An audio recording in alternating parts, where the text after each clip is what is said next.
Hold up, guys. I don't know why I still had the banner up here. Oops. Well, uh, welcome, Atlanta United family, to another episode of Resurge Despite ATL. Here with James and Tommy.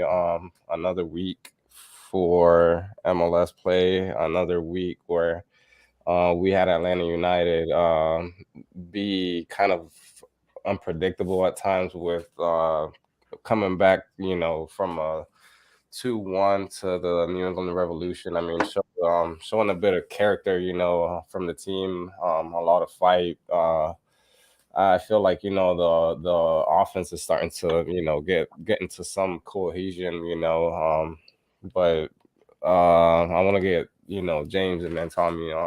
James, I want to get your thoughts. I'm pretty sure you were at the game, right? Yeah, I was. It was interesting.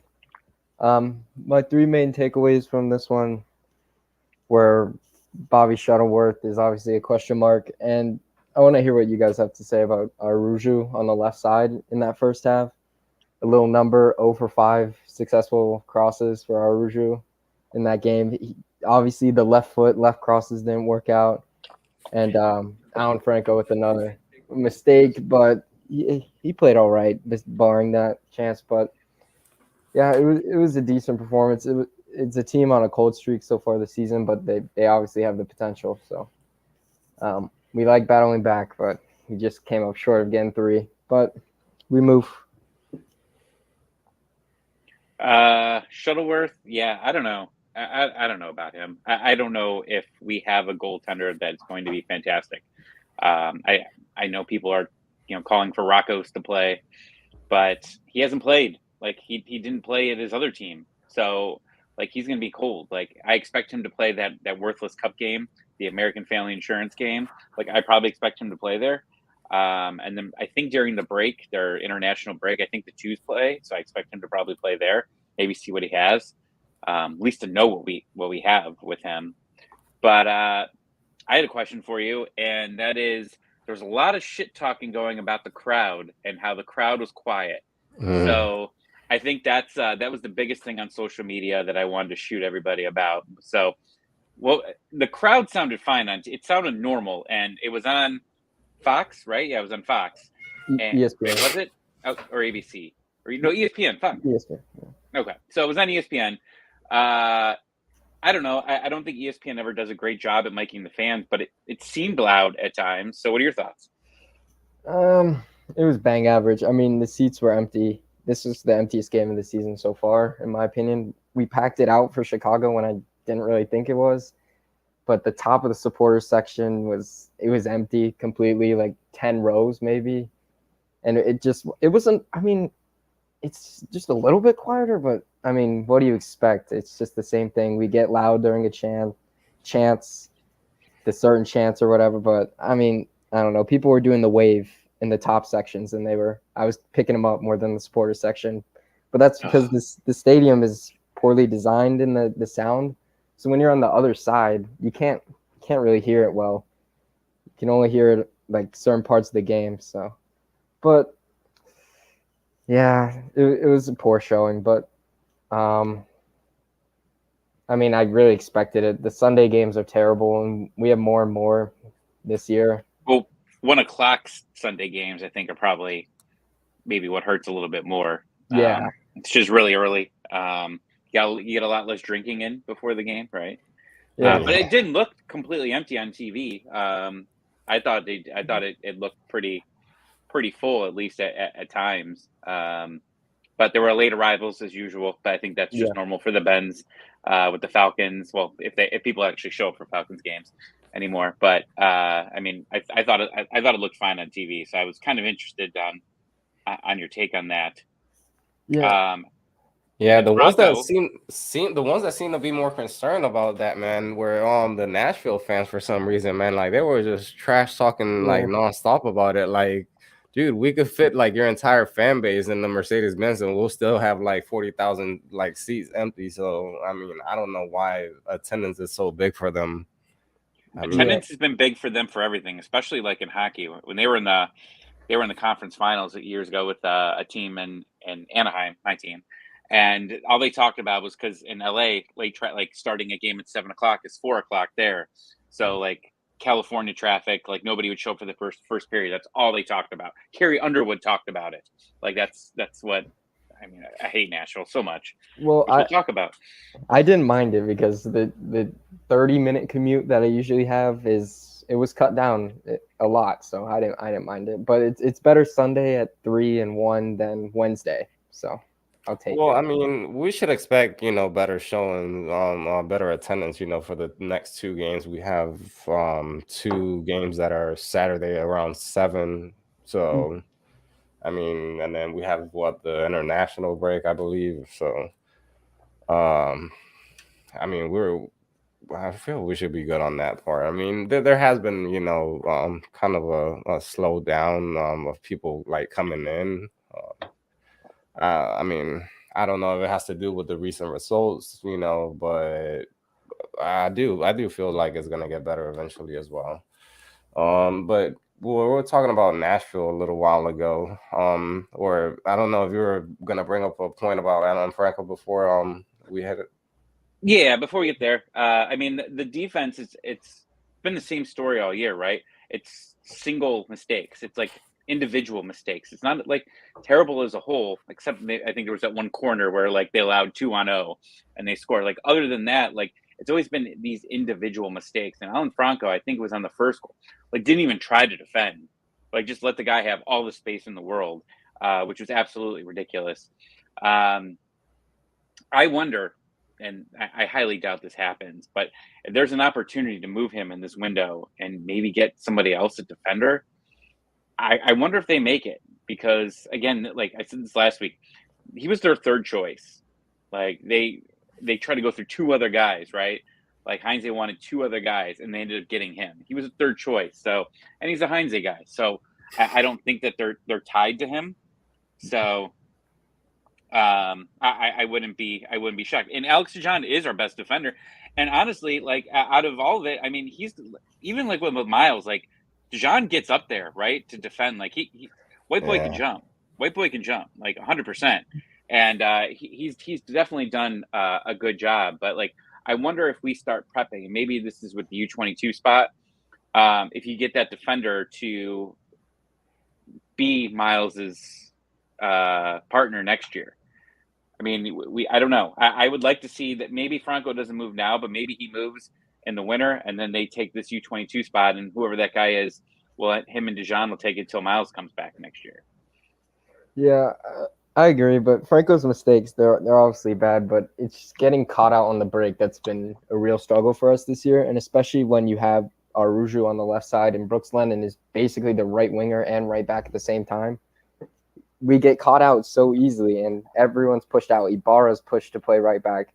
Franco's pushed more in, and we just get opened up really easily. And it's just the individual mistakes. Like you said, again, I don't know the last time a goal was scored where it was good play from the other team. It was just us with the lack of everything. And what about that second goal? I mean, Alan Franco was also like, basically the one that I'm not sure who scored the second goal, but made the same guy scored both.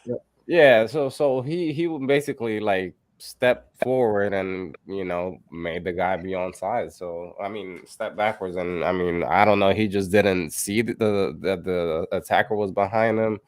I don't know, like his mistakes seem simple, but like they're costing a lot. I mean, you're having goals in the back of the net basically every time that he makes a mistake. So yeah, Buxa is the player, yeah. So I don't really know, man.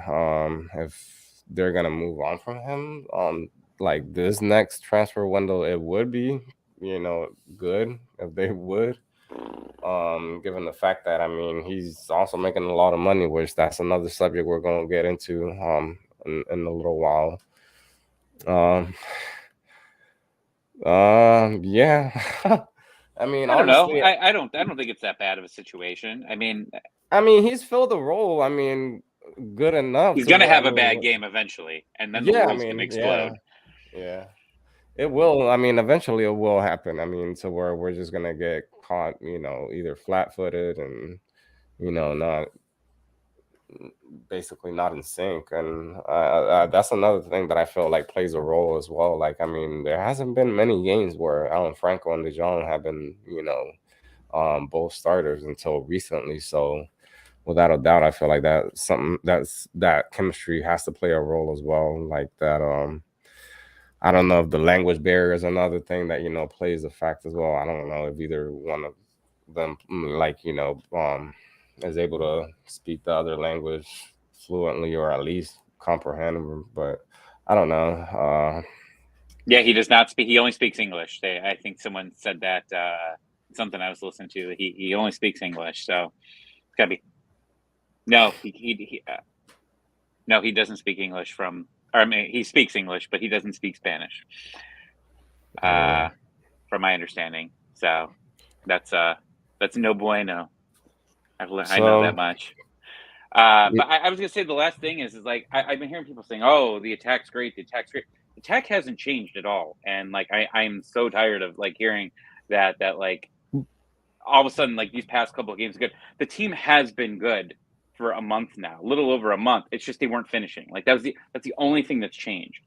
There were more shots and there were more shot attempts, and there were a lot more like runs into the box, which is what you want to see. I think that's going to be what the opponent allows you to do sometimes.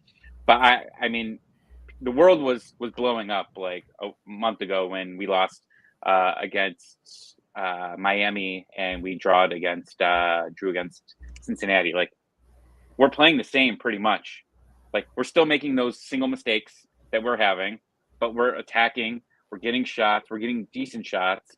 Just we're scoring now, and we're scoring bangers. Like these goals have been amazing. Best player in the world. There we go. Fair enough. Yeah. I mean, you could really see. I mean, Almada is definitely, like just the quality that he has on the ball, the like how he's able to pick out a pass. That second goal that he had that through ball to Araujo. I mean, that was clean, man. I mean, the fact that he's able to pull that off. I mean, knowing that the guy's gonna make the run is one thing, but actually having the quality to pull it off, I mean, that's different, and you could see that with him. Even the first goal as well. I mean, I don't know. I think he said that Moreno was the one that shouted at him that he was basically alone, and he just let it rip from there. I mean, the guy has quality. I mean, him and Araujo and Moreno. If they are able to manipulate like the little spaces, or make those runs to where they're, there you go. There we go. I'll rock it like this the rest of the show. They make those runs, and man, they're gonna be cracking those defense, left and right. I mean, there's just no. I mean, we just got to clean up those individual errors, but. I mean, we have a whole week of preparation, going into Nashville. They played a midweek game against Montreal yesterday, and they basically had their starting 11 for the majority of the game. So we're winning. Nope, I'm not waiting till the end to do predictions. We win 3-1. We win. Damn, that's what happens. 4-1. I'm not waiting till the end. This team, Nashville, played a close game. They had to play their guys most of it. We're ready. We're prepped. We've had a full week. We're winning. We're winning 3-1. Yeah, they didn't particularly play well. They were outshot by Montreal. They were outpossessed, outplayed. Really. Don't share his last comment. Don't put it on. Don't put it on the screen. We don't need that karma. We don't need the karma. That's bad. Keep that on there. I'm the negative one, and we're winning 3-1. Yeah, no, I definitely feel like it's I don't know. We're gonna be that team, man. Like we were 45 minutes away from being that team that snapped that home streak, that they have and that they keep bragging about so much. But yet again, we're the ones that were one of the two teams that beat them at home. But I don't know, man. It's just Nashville's one of those teams that I don't know, man. If they're just gonna sit back and which I haven't really seen that from them. I mean, as much, especially in their home games. But like we've been talking, given the fact that they played a whole like 60 minutes, the majority of their starting 11. I mean, you would have to think that Atlanta's going to take advantage of that they're not going to come out flat-footed. Yeah, I expect a big game from Cisneros and Araujo. Their speed is going to be lethal. I feel like they're both of them. I mean, their speed is going to be what's going to be the game changer in the attack. Yeah. Also, your boy's gonna be there, so I'm gassed about that. Taking the ride up on Saturday, so it'll be good. But we should talk about Cisneros because last time we played Nashville, he didn't do much, and he didn't really do much last game. I feel like the runs aren't there, and if he's ready and if he has a big game, I think that's the crucial point. Like if he's the guy that shows up like he did against Chicago, we're really unstoppable. But he has lacked the past week, and I'm starting to think that it's just he's just not that great. But we have time, and he's got to show up before Joseph comes back in June. So, Speaking of Joseph, Yeah, that's another subject that just came out today. I mean that he's now in the questionable official. Let's injury. go. He's back. I mean, yeah, I mean that's big, man. Given the fact that today is also his birthday, I mean he's I don't know, his presence just alone in the field is a different attitude changer for the team. He could definitely be that guy that we've kind of been missing with the fact that obviously he's been gone. Brad Guzan has been gone. Miles has been gone. So, I mean, it's crazy, man. We just need like that one guy that, with that attitude, with that winning mentality. I mean, I'm not saying these guys aren't hungry for winning, but I mean, you like a guy like Joseph that's, gonna pick you up in times where, for instance, you're down 2-1 like we were last week. So go to the last comment there, please, because I think that this is the last one. Yeah, last comment here. I disagree here. I don't think I think that they're saying he's questionable, and that's fine that they say that. But I don't even know if he travels. To be honest with you, I don't think we're even close to a situation where we see Joseph Martinez. If we see Joseph before the international break, it might be coming in late against Columbus next week, which is the last game before the window. But I don't even think that we see that. I think Pineda's just talking it up that he's healthy and he's got back to practice sooner than normal, sooner than what they expected. And I think that we all expected because I think the 8-week window was exactly this Columbus game coming up. So just him practicing is significant and practicing with the team. And I don't think that's rushing it. If they play him this week, then I will agree that they're rushing it. But I don't even think that he travels. And he's been questionable before and didn't even travel with the team when he had injuries or when he was, nursing that leg. I agree. If he's even on the bench, I mean, if he's on the bench and he doesn't even have an opportunity to play, because I know we had kind of a short bench because of all our injuries, that's fine. If he travels, I mean, it's not the end of the world. But I don't see him coming back until right after the international break. Yeah, I think I saw a tweet that someone said on 929 that it was target date was the friendly in June. So Yeah. I don't know if that's true. Yeah, that's what Jason Longshore said. Yeah, I think that's got to be it. And then we have Miami on that Sunday. So another Sunday. Yeah. Father's Day. Oh yeah, that's true. It's my day. That's what he scored on Father's Day. I'm a father. I could call it my day. No, I was talking about like what I thought we are. No, but it was Mother's Days that we just had. No, man, but damn it, man. I mean, you guys already like told me y'all predictions basically to what Tommy said 3-1. I mean, I feel a 3-1. I feel a 3-1 as well. Honestly, I don't know. I've been real positive lately. It's just I don't know. We got to get them in the right game, man, for like the 90 minutes mentally. Yeah, I feel like we're the odd matchup for Nashville, and it showed that in the first half. We were just being difficult over and over again, and yeah, we should score. We should score Ooh, many. Tommy, what did I do? Oh, because I said they were going to win? No. I need to pull this chat up. It's getting 1-1. not a draw in Jawville. I just don't want to hear that stupid song after the game or whenever they do it. I think they do it after the game. Hey brother, hey sister. Nah, you know what's like irritating, honestly, man, that like the whole guitar solo that they do before the game, bro. That's so like, I don't know, like it's kind of cool. I mean, like that's their thing. I mean, if Cleveland had a team, that would make more sense because Rock and Roll Hall of Fame. I mean, they should just get a country person out there. But I don't know. I don't think it's I think it's their tradition, and that's not terrible. The song after the end, like Wonderwall in Minnesota, like that's a banger. I can enjoy that. But that terrible country song. I mean, I hate country, so if anyone likes country, my apologies. But that song sucks. And I just saw they're coming to Cleveland next week, and I'm like, do I just go there and just boo them nonstop because they created this terrible song? Not worth $40, but I would. Start a GoFundMe. I'll boo them the entire time, and I'll wear my Atlanta United jersey. There you Maybe go. they'll figure it out. yeah. I mean, Nashville. I don't know, man. I think they're a special breed, man. That's all I have to say. Yep. A lot of talk for a trophyless club.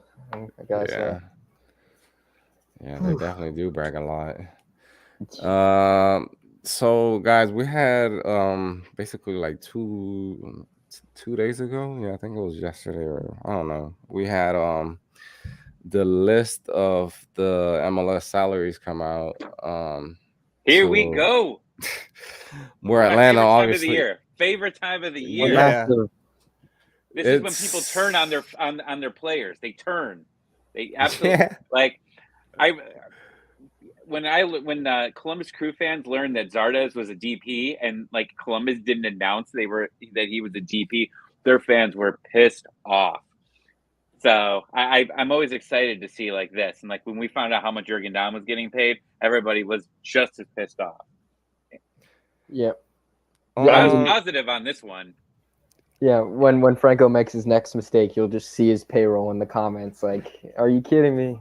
Yeah, I mean, without a doubt, that's got to be the biggest surprise, in the top 10. I mean, let me just name them off real quick. The highest paid, obviously, is Joseph. Then we have Araujo, Almada, Miles, then Alan Franco, Rossetto, Hyman, Sosa, Franco Ibarra, Brooks Lennon, and Marcelino Moreno, which I don't even think he fell in the top 10. I mean, there was a couple in there, but I mean, they're not even in the roster, so we don't count them. But I mean, it's kind of weird, the fact that, I mean, Alan Franco's making more money than Moreno. I mean, that's kind of.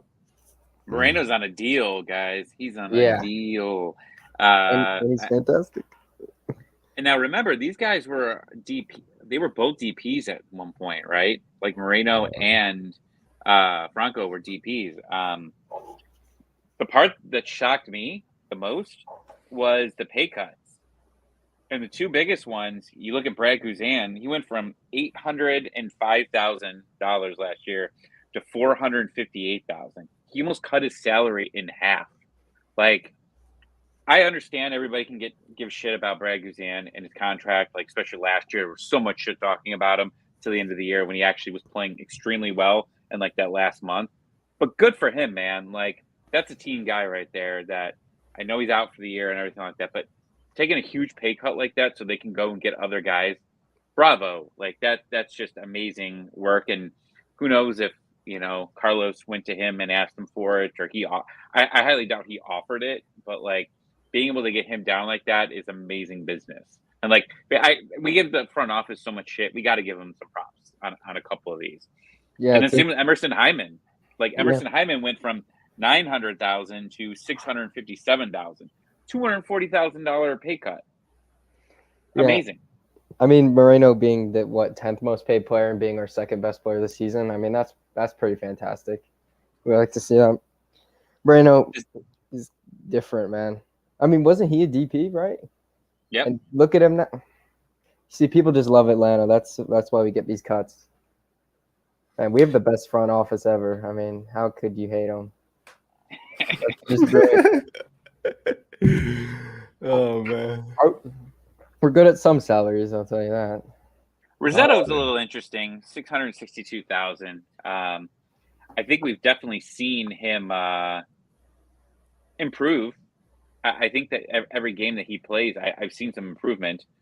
No, I'm not trolling. I like a lot of things that Rosetto's done in these games. He's definitely making decisions faster, which I think has been an issue for him. He's been making faster passes, especially the past like 3 weeks. But I don't know. I don't know if he's worth this much, but I do like what if you took him from the beginning of last season, or when he came 2 seasons ago, I think he came like right before the pandemic started, right that season. Like if you take him from there to now, I mean, it's night and day. He's just improved so much, and I don't know if he'll end up living up to this money that he makes, but he's definitely been better. Yeah, I'd rate him over Hyman right now. I mean, Hyman's got to earn his spot back at this point, and especially since he's the captain now. I mean, that'll take a lot. But yeah, I feel like Hyman should be getting 20, 30 minutes a game, but it's hard to do that when you have Rossetto in there earning his spots. When does Hyman start a game? Even Sosa, I feel like, I mean, he's gonna have to earn that spot back again. I mean, Ibarra, man, he's been, I mean, phenomenal in my opinion, man. Him and Rosetto, I mean, Ibarra's like that physical, presence. I mean, obviously he's not no Loreno Wicks, he's not no Ozzy Alonso, but I mean, the guy gives you a defensive presence. I mean, we've had a couple of turnovers that, have ended up leading to goals or, opportunities and in Atlanta's favor. So you love to see that, from a player, that's young and is learning. I mean, he was a mess. I want to say when he first started with us, but I mean, he's been getting, cleaner and cleaner each time that we see him on the field on the defensive side. And Rossetto, I mean, I don't like comparing guys, but he's like the Nagby of 2018 that we had that, he was, I'm not comparing. I'm just saying he's that type of player. You said Nagby. I think you said Nagby. No, I mean, but I'm saying, I mean, I'm not comparing. Not I'm not comparing, but I mean, it's just that same kind of role, that to, give you that pressure or that relief from pressure, that when you're getting pressed. And I mean, like I said, I mean, Sosa and Hyman, I mean, they're going to have to work for that spot back. Yeah. Definitely does. I mean, Sosa and Hyman are probably like one of my 2 top favorite players, but Ibarra and Rossetto are over them at the moment. We just have to say that. So, but I'm glad that it is that way. At least we have 4 guys, like Zope says, they're good. They're solid. Could you see them selling Sosa in this transfer window? I don't. The injury is so confusing. He's still fantastic when he comes back, hopefully, and plays just as well as he did last year. And I don't disagree. It's just something to think about. I mean, I don't know. There were a lot of people out there that were really interested in him, and I think there was like Everton. I think was interested in bringing him in, even before he came to Atlanta United. And I don't know, like Ibarra scares me because he has been so injury prone throughout his entire career. Okay, so someone agrees with me with that. Yeah, Everton was interested in him. Like Ibarra is definitely been injury prone. I think he's been hurt at least 3 times since he's been with us. But I don't know. Like I feel like you got to move players out to move players in. And I mean, we do have that extra spot because Moreni was moved, so we already know we have that. And then long as the Eric Lopez, that's going to anger somebody in the chat, but Eric Lopez loan continues, or they buy, they officially buy, then we have the U22 spot. And more as I start thinking, if Joseph's okay, that probably stops the Hoppy talks, right? Like, I mean, that's what we'd like to find out. Where do we have to take a center back? We have to, like, absolutely. But then the other spot, I would definitely take a natural winger. Like, we don't really have a lot of natural guys at the wing. I mean, Aruju was over there, and Aruju, as you said earlier, He was not very good over there. So it's definitely going to this transfer window is big, and I don't know what's changed in the past week and a half with me, but I've definitely starting to feel like we can make this work 100%. Yes, and I agree. A U22 center back, it could be there if you could find the right guy for it. I think this season can be salvageable, and I think that the offense is clicking, and it's kind of been clicking. Like that goal that happened that you said with Aruju, that probably could have happened 3 weeks ago. It's just there would have been no finish with it because these guys aren't used to it. They're used to it now. You could tell Aruju was waiting for that. I think he knew that was probably coming, right?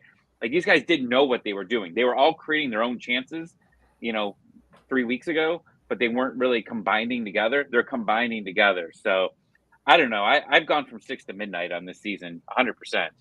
I think that if that transfer window works well, if they work it correctly, I think this team can get right back into it. And we're only a few points out of first of this conference, so it's not like this season. It's not like last year when we were at this point where Heinz was practically 1 foot out the door. Nobody was drinking water. Hyman was hurt.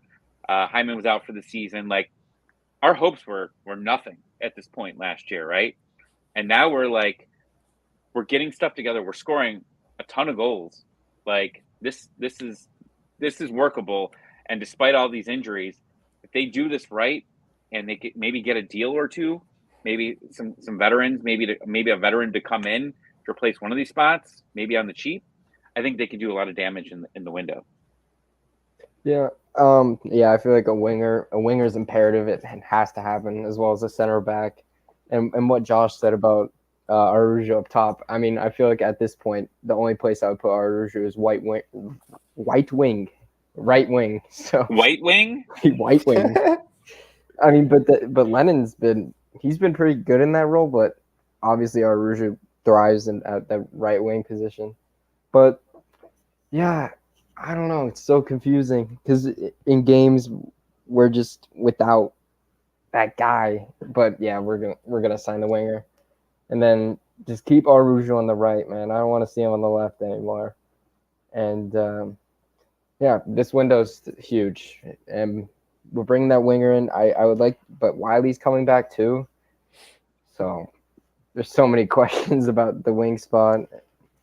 And I mean, you could come back after the window, after the I'm sorry, not the window, the international break, and I think the game's at home against Miami, and you could have pretty much everybody at full strength, right? Like you can have Joseph, and you can have Wiley back, and you can have the whole team. I mean, there's nobody else that I'm thinking of. I mean, Campbell did he come in late? I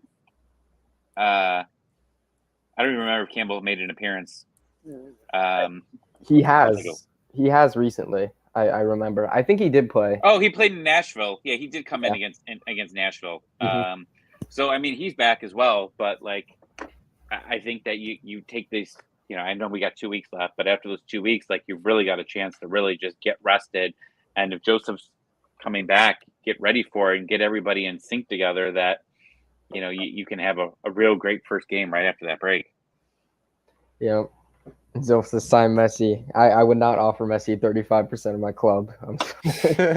I mean, when I saw that, that can't be real. That can't be real. 35%. That's I mean, hundreds of mils. It's crazy, man. I don't think that. I don't know. I don't even think that will contemplate his mind to even own a club. Like, I don't know.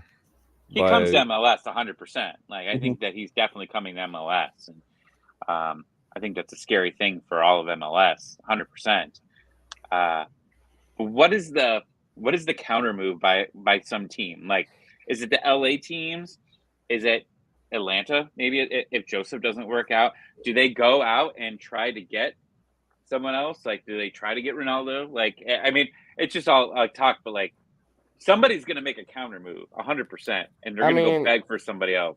If you have a world star, basically. I mean, like Messi, Ronaldo, Neymar, those names. Luis Suarez.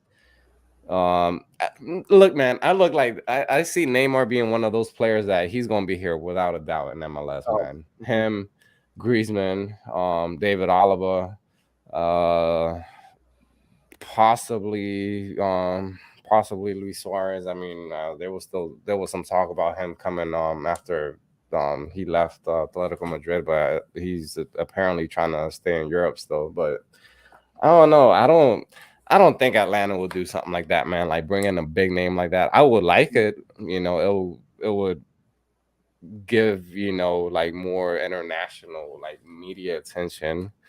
Um, More than what I we mean, there's already already get. talks of Cellini coming over here. Yeah. Yeah, but that's to what the LA team, The right? LA To teams, Toronto. I mean, Toronto's already starting to form the Italian team. Yeah.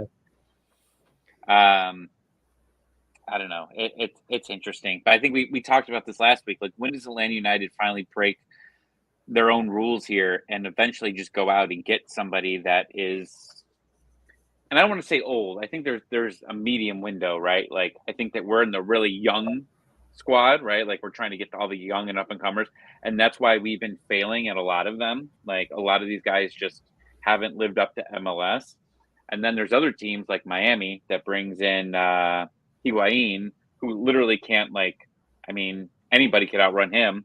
Like, it's there's got to be a medium, and on who it is. And I'm curious if they ever make that move, and whether it's, I don't know. It would be interesting to me that if another DP spot does come available, what they would do with that. And specifically, I've been bringing this up, but like, if Joseph doesn't work out, if Joseph just is not making it after the surgery, what do they do with that spot? Like, I don't know if they can bring in someone young and just hope that he does it and then they fail. Like, I feel like we've gone a while, and again, just have a good season last year. Like, I mean, he wasn't terrible, but like, if it just doesn't work out, like, maybe you do that. that's a good question. I don't think we'll ever sign these older guys. I don't know. It doesn't Yeah, feel like like a European, like, you know, guy coming in, you know, like Zlatan or like a Frank Lampard, It's Almada. This answer is Pirlo. Almada. This answer is 100% Almada. yeah, next season. Yeah. Yeah. For I mean, 100 mil. I don't want After he wins his MLS Cup, I Yeah, mean, 100 he's mil. gone. 100 mil. After he wins his MLS Cup, man, he's gone. Dude, teams are gonna come throwing money at us, right? Like Manchester United, Man City. Like, these guys were all over him, and then the story came out, which we're not going to talk about because that'll get crazy again. But like, people wanted him, and he's performing here. Like, I think Atlanta United knew what they were doing here, and they, like, this was a lottery ticket, and They gambled it. Yeah. it was a big gamble, 100%. But like, teams are gonna come knocking for him, 100%. The question is will he stay for one more year, or is he going to be out? And I hope he stays for an extra year, 100%. And maybe he'll allow that, since we gave him a shot when I think a lot of teams maybe didn't want to, and a lot of teams backed off. Yeah, I mean, anybody that leaves MLS could be a backup on a Euro team, but I think that if he continues to play strong for the rest of the season and he continues to improve, which I personally think that Almada improves every game. I haven't seen him regress in a single game at all since he started. Like, he's getting better every single game. Like, teams are going to start coming for him, and that's going to be interesting to see what they do with him. And it's really on him, because, I mean, unfortunately, the talks was he didn't want to come to MLS, right? Like, that was like the big thing. He did not want to come to MLS, and his history forced him here. And like, he's staying out of trouble. He's performing. He's scoring goals. He's getting some great assists. Like, that's everything that a team's going to want. The question is what team's going to take him and how much are they going to offer? Yeah, I mean, Atlanta definitely took a big risk, you know, but they did their, you know, they did their work. I mean, I felt like everybody knew the quality was there. It's just everything behind, like the story, like player wise, you're just taking a big risk, bringing a guy like that into any team, honestly. It's the biggest risk you've seen in a long time. Like, I mean, this is like this, and we kind of laughed about it a little bit, not laugh, but like just how people were like refusing to listen to when actually facts came out about him, right? Like, it completely tore the fan base apart, right? Like, there was about a good like month and a half where it was absolutely insane, and then like actual facts came coming out, and people still didn't want to listen to the facts, and then it kind of just disappeared, and then it went away. And like that's usually what happens with sports players. Like in Cleveland here, they just signed Deshaun Watson, and that guy's got he's got 22 masseuses going after him, right? And like now half the Cleveland fans are fighting for him, saying, "Oh, he's fine. He didn't do any of that." Like, that's usually what happens in sports, but like, I mean, there were actual facts that came out about it, and Atlanta did that, and hopefully Atlanta now cashes in on that eventually, whether it's this year or next year. They should be making bank off of this move, and that's what you want to see. Like, if he's a 1-year guy, but I think they signed him to like a 3 or 4 year contract, from my understanding. Like, they're gonna make a shitload of money off of Amada, whether it's this year or next year, 100%. It'll be our biggest transfer. I think it's going to be a bigger transfer fee than Almiron. Yeah. Oh yeah, and if he plays next year too, he's probably the second best Atlanta United player of all time as well. If he plays next season, I mean, no doubt. Going to over who? Oh, wait, over who though? Who's number one? Well, Joseph, he'll never be replaced. Yeah, I mean, you're already replacing him over Almiron. If he keeps playing like this, but we got to win it. No, we have to win it though to pass Almiron. I feel. Oh man, I'm not ready to pass him over Almiron yet. But I mean, look at this kid, dude. Are you kidding me? Yeah. You got to sit and think. I mean, because just like Almiron, he's probably gonna win that Newcomer of the Year award, and then he's on to the second year. I mean, very similar story, but. If he keeps improving, I don't disagree with you. I'm just not ready to pass him on the Almiron list. Like I think that he's probably 3 right now, 3 or 4, but probably 3. But I mean, he's got to continue doing it, and this short window is there. But like, just so enjoyable watching him play. Like, Pity Martinez was just so damn frustrating. Like, always on the ground crying, always on the ground. Barco. Just random talk, just random story. So I'm at Open Cup, Columbus versus Atlanta, and Pity goes down. I'm literally front row, right behind the bench, and he goes down, and Frank's looking at him, and he's just whining to the ref because he got taken out, and I just start yelling, "Get the fuck up!" And he looks over at me, and I'm just screaming, and my wife leans over, she goes, "You pissed him off." He like gave me a look.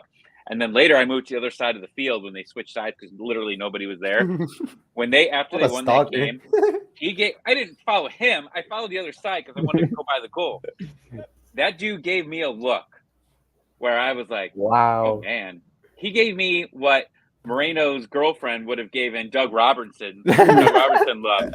Like, it was like a look. And like, since then, when Pity left, I was like, all right, I'm in good standings with the team again. Like, he had to talk some shit about me because I was just so sick of him. Like, and it started like his first game, like when we were in the Champions League, he was getting taken down left and right. And that first game, I forget who it was against, but like, I was like, oh, okay, like everybody's taking him down, but he just stayed down for hours. Ridiculous. Yeah, well, at least we made money off of him from the Saudi oil, so that was nice at least. I still don't know how that all went down. Like, when like that came out of literally nowhere. They RKO'd us like out of nowhere with that. Like, when that, like, I got the report that he was going to them, like, no way. Yeah, he scored that absolute banger too. That game before, and then gone. But yeah, you take that deal 100% of the time. Mm-hmm. Yeah. Any surprises, other than Alan Franco, when it comes to the roster for you guys, and the salary, I feel like one that stands out for me is Brooks Lennon. I mean, he's getting paid $500,000, 500, like exactly. given the fact that, and I'm going back, to previous years or, I mean, Gressel, this is a guy that was asking for more money. He was basically still on a rookie contract. And you're bringing in, a guy like Brooks Lennon. I'm not sure how much he was making last year, but I mean, he's making a lot of money. So I mean, I'm just one of those like, where are you gonna bring in a player that you're paying more for, and whatever you already have at home, is producing you. So why not keep it, at whatever cost? I mean, that's just, I mean, not at whatever cost, but to a certain, there's certain limits, obviously. He went from 375 to 500 from last year. But I mean, Gressel's, I saw some people tweeting about it on the Dirty South Soccer, like, oh, we could have paid Gressel to make the same. Like, Gressel made $1 million, so like it's double of what Brooks Lennon is. I mean, I think there's combinations in sports that just work, like where there's just some players that aren't good without the other player, or much better, like Tom Brady and Moss, like they had the craziest season of all time, right? And there's like a lot of hockey players that play well. Gressel and Joseph Martinez was a very rare combination that you had, and you haven't found a single person. I mean, obviously there was Almiron as well, that they had a good combo and they kind of always knew what they're going.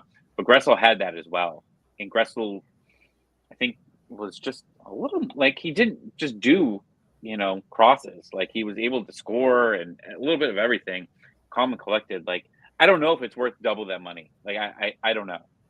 I think that it was worth the gamble of what they took, but at the time they didn't want to pay him. But like that's probably one of the biggest moves I think that really ruined this fan base, because Gressel was the man. Like he was the man of the people, right? We won MLS Cup. I was at that game. What did he do? He took that trophy and went right over to the supporters section and just put it up there. Like that was his thing. He had something that was with the fans, and he had something with Joseph that I don't think anyone's ever going to have again. And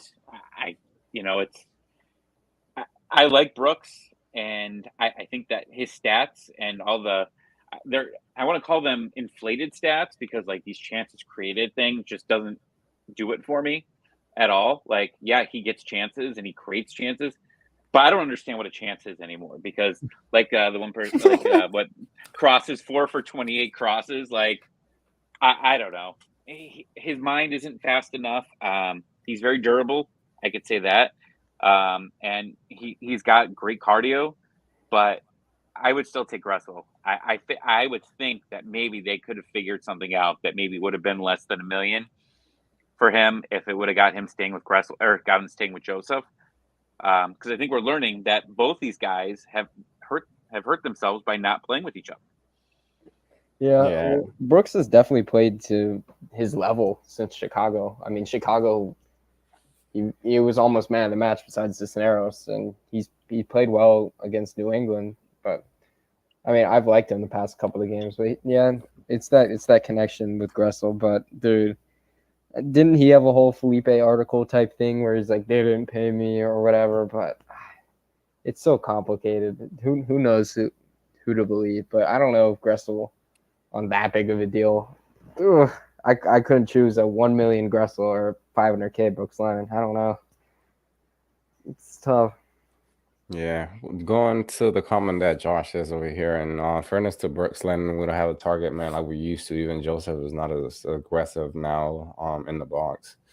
Yeah, I mean, the crossing, I mean, I don't know, is if you don't have a healthy guy, a guy that's going to make constant runs, that is going to be, just a hassle for the center backs. I mean, it's going to be a problem, if you're just basically basing off your game off the crosses. I mean, we've seen a little bit better combinations through the middle, so that actually ends up being like how the offense ends up, finding spaces or, those quick runs. But I feel like, I don't know, man, with Brooks Lennon, I mean,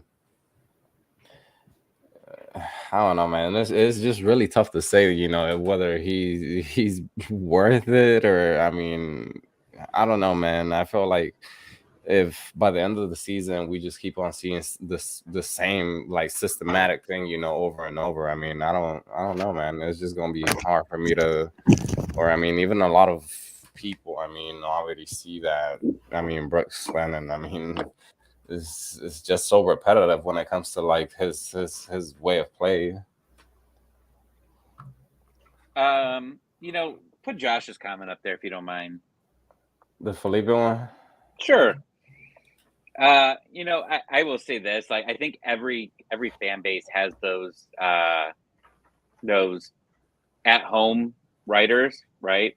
Like they're beat writers that honestly, like with Felipe and even Doug at times, they keep the team honest. Like I love listening to Darren Eagle on 92.3 The Game or whatever, like or 92.9. I like listening to him, and I like listening to Longshore and Mike Conti. I like them, but a lot of times they really turn shit into flowers, and they're very positive, and they're sometimes just too positive. And you listen to them, like we talked to him a while ago, I think right before the season started, right, Ariel, where he was talking about Jurgen Damm, and we talked about his contract, and he really tried to sell us that his contract was like worth it at the time. And I'm still very new to soccer, but that's bullshit. Like, I looked at his numbers. There was nothing that matched it. And like, I know they work for the team, and that's part of their job. And obviously, it's Darren Neal's job to try to turn a lot of things into the sunshine and rainbows. But like, I appreciate what Felipe does, and Felipe's article probably accelerated a lot of things like Heinze, which I think we would have known that it was coming anyways. I think we knew as far as play on the field and like, some things like happened, like that hurried things up. And Doug, I don't know, like Doug's very critical of the team. And sometimes I think Doug's just a grumpy old man. But I do like what Felipe does. And I do agree that he can sometimes be overly negative, but I like that what he does, because I definitely think that if anybody keeps this team honest, it's him. And if you listen, to, I mean, some of the reporters that are out there, I mean, I don't know, I like even like the coaching staff, Pineda, like there's a lot of happiness and things like that when there's no happiness to come around. And like, I know that's what he's trying to do, but somebody needs to report like some of the shit that went down. And I think every fan knows they weren't happy what happened to Tito. They're not happy what happened to Gressel. Nobody was happy with, I mean, Joseph was ready to walk out of this team, right? Like he was out the door. I mean, I feel like he was like 80% out the door when that article already came out. So like, I like what he does. Personally, I think that if there's anything that's a positive thing for Atlanta, and he does seem negative a lot, I do think it's Felipe. But I think that he really keeps this franchise honest, which I know that I would have to imagine Atlanta United despise this man, but he I think he does a good job. Yeah, I mean, going to another Josh comment over here that he predicted that Orlando were gonna win MLS Cup. I did see that before. And I'm out. See you guys. Yeah, no, he's 100% right on that. I did see that before. Go ahead, James. I think you were going to say something. Yeah, I totally agree with your point about Felipe being good, but this fan base just eats that shit all day. They're like, I love this bad stuff. We hate everybody. And that's what kind of annoys me about it. This fan base just loves that. And yeah, it just gets repetitive and annoying that everything's bad, but yeah. Oh. Yeah. We have a comment over here from I think it's Jaron Wade. How much is the average home tickets? I actually just Googled that, and well, it's not giving me for this season, but it's giving me for last season, and it's saying $76. So unlike Charlotte, which is like $1,000 and an eye and a leg. So yeah, well, I mean, like when you have only 40,000 fans, tickets are pricier, and then when they do the 70,000, like you can go buy, $30 tickets or whatever. From there. So, I mean, I feel like it's probably still one of the better deals. I mean, I've been to a few other MLS stadiums, and everything's pricier, and the food's pricier, and the drinks. Drinks Yeah, are the most Nashville, man, they charge like $7 for a freaking slice of pizza that looks like a cardboard, man. So yeah. I My mean, kid ate 5 if you pieces of just sit on pizza at the ticket, home opener. 5. He just kept eating all of it. Like it was, like he's just like, Dad, it's $3. $3 pizza. I'm like, are you giving me $3? But he ate like a whole pizza. yeah. I mean, you can sit on Ticketmaster like the day before the game or the day of the game, and you can pick them up for like $20 for the little pack games, maybe 30. But yeah, I don't know. And the food's nice. Like when I'm going up to Nashville, I saw their concessions, and I'm like, no, not for me. I mean, what was it, like a hot dogs in like containers or like $5? Is like, come on. all I'm saying is I'm about to try that Jamaican chicken that they have at Molly V's. That's My not goodness. real. Like you can't eat that at a game. Like Bro, I ate that's a half like, chicken the other day, and I'm like, it's all over me. Like there, I'm not getting it on my jersey. No way. No, unrealistic. that's wild, man. Like seriously, that was the last thing that I was expecting, like to see at a freaking like any event, like them just selling the whole freaking like chicken. No, that guy had to I lie about that price. would eat it like Thor and just like hold it up in the air, like after a goal, and then just bite it. Just bite it every. When we score, we just chuck the whole chicken just down in the supporter section and just. That's how you stop selling chicken there. Yeah. Hey, this is realistic right here, though. No offense, but all Atlanta sports franchises are 100% toxic. Yeah. I mean, I've seen how you guys have turned on the Braves so quickly. I'm not a Brave. I'm an Angels fan, so I've been through a lot of misery lately. But you guys have turned on the Braves very quick. Yeah, I'm chilling. I mean, it happened last year. It's the same thing. I don't know, but I've stopped really. I watched like almost all the games, but recently I've been on and off with the Braves because my Canes are turning up in the playoffs. Yes, sir. If we're talking hockey, then I'm all in then. Yeah, that's what I was enjoying last night. So, besides Nashville, I didn't want to watch that crap. Yeah.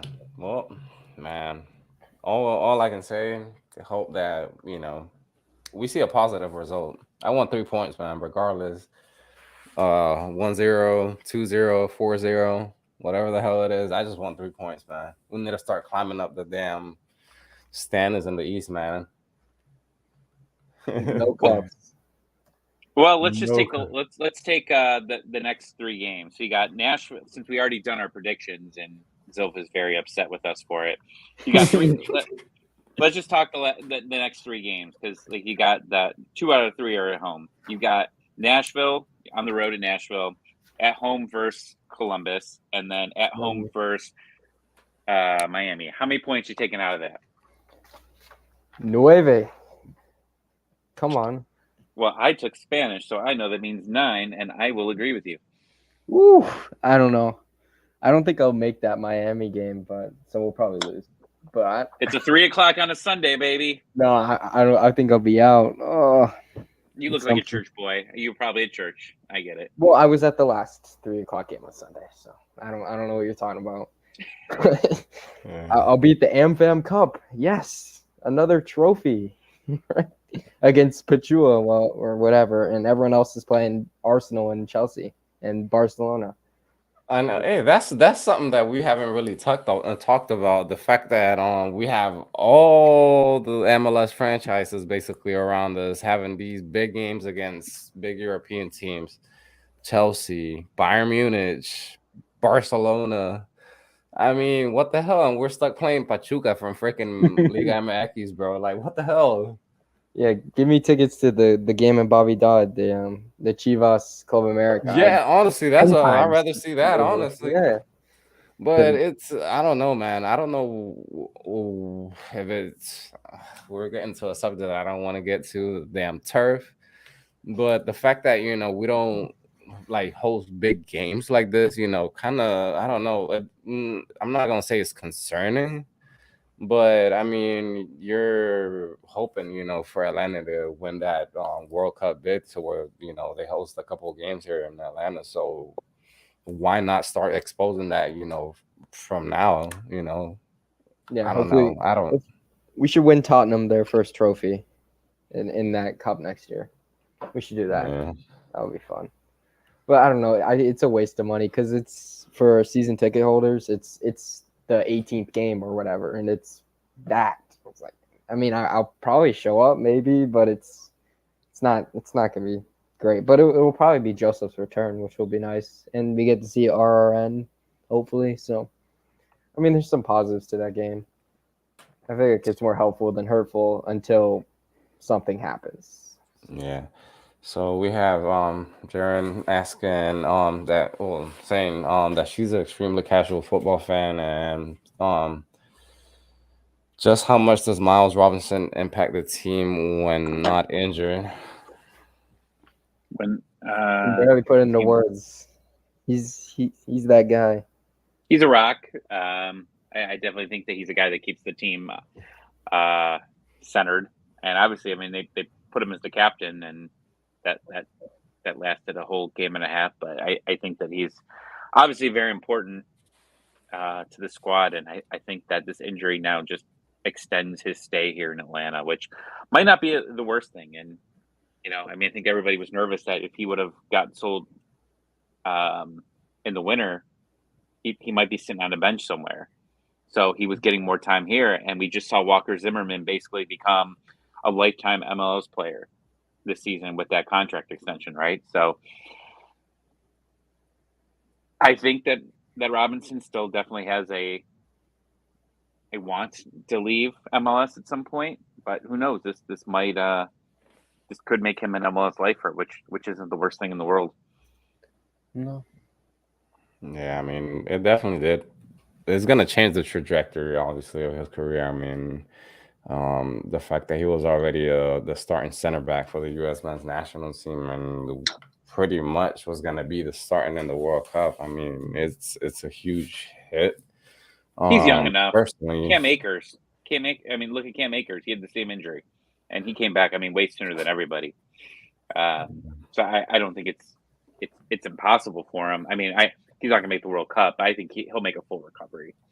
yeah. Which is which I brought up in the chat the other day. I'm gonna try and get my buddy, who's an orthopedic doctor, deals a lot with feet and foot and leg injuries and things like that. He's gonna try to get on here. I got him doing something for Jersey South Soccer today. I'm gonna try and get him on our show maybe next week or the week after to talk about injuries and talk about how turf isn't a real thing.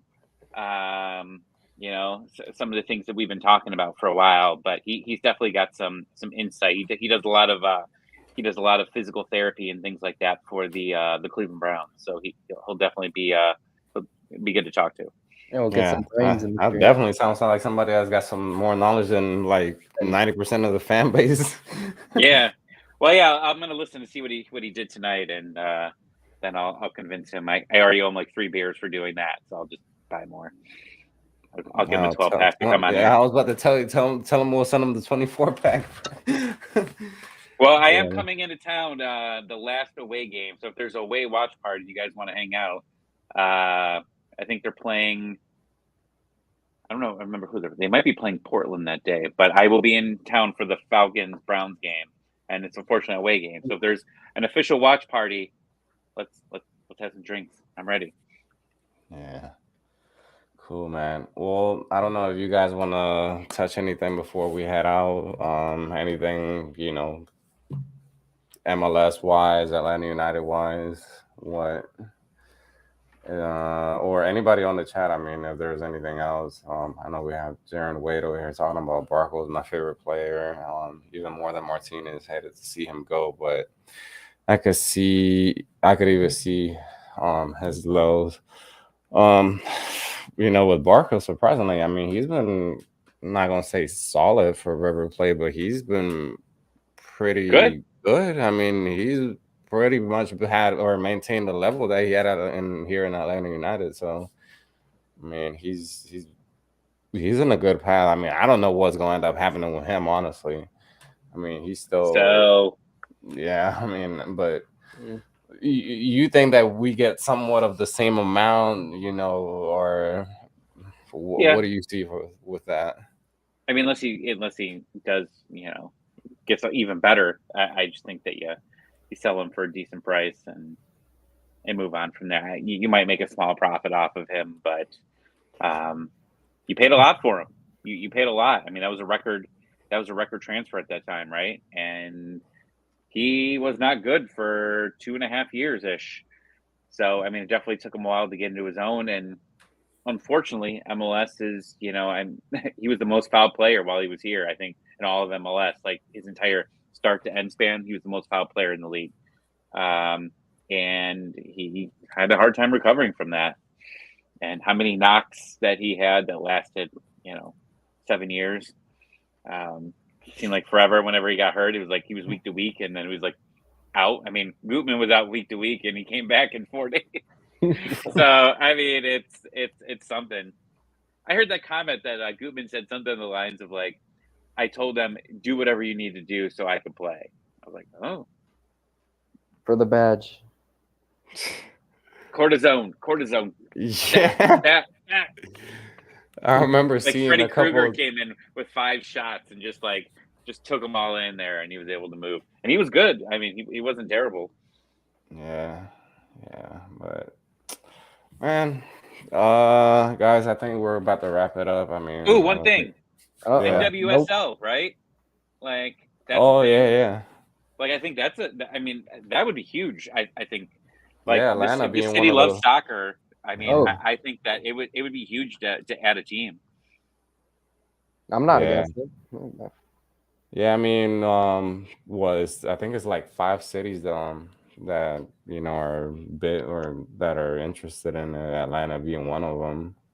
They don't really read too much into detail about it, but I mean, yeah, I mean, any city in the South, honestly, it's, I mean, guaranteed, that they're gonna be in for it. I mean, the soccer's not gonna make it in the South talk. I mean, we're way past that. I mean, we've seen it, time from time again. So, I mean, I'm all for it. How awesome would it be if there was a weekend where they both played? Like, if I know the Columbus Crew are doing it this weekend. It's either this weekend or next weekend where they're playing their twos team is playing like first, and then the Crew are playing like later. Like, how awesome would it be where like you came in and like you watched the women play at 1:00, and then like 4:00 was the men, and it was just one price get you in for both. Like that would be awesome. Like I think that would just be absolutely amazing, and that they would go in because they don't make a lot of money, but like I feel like Atlanta would go in and try to get one of the bigger players like immediately to come over and play for them. Get Alex Morgan, bro. That's all I care about. Yeah. She just I think they just introduced their kits over there in LA, right? Yeah. I think that's where she plays in LA. Yeah, that's huge. I think that's definitely huge if they're able to get a team. Yeah. Doesn't the Orlando team play in maybe I'm wrong here. I thought the Orlando team played in the same stadium. Oh, but that's not an NFL stadium, so never mind. No. My bad. I'm not sure, man. I really don't keep up with the NWSL like that, but definitely if Atlanta gets a team, I'll definitely be keeping up with it. Mm-hmm. Yeah, man. Well, guys, I think we're gonna wrap it up for today because my tummy's starting to growl, so I'm about to go get some food. All right, James. Thank you. Thank you, Tommy, as well for your time, man. And yeah, bro, 0 cups. I'm mustard looking. Nothing. Good to see you. All right, guys. Well, we're about to wrap it up, man. Thank you for the ones that were on here, commenting as usual. Don't forget to share it out. FILA Sports Podcast, YouTube, Facebook. You're also, I think, Tommy, you have your Twitter on there. Your Twitter username. James, you do as well. Give them a follow. Come on Dirty South Soccer Spaces on Saturday night. So later, it's a night game, so I'm just calling it Dirty South Soccer Spaces After Dark. Things could get weird. I'm hoping things get weird. Either way, however the game goes, it's rowdy. Saturday nights are always crazy, man. And the thing about space is I might have a shirt on, I might not. You never know. I might Yeah, have well, pants on, and I might not. You never know. I'm going to be at a bar Saturday. watching the game, so if I don't have pants on, I could be in jail, but you never know. All right. I'll leave you with that. Good day. All right, Thank you, man. Tom.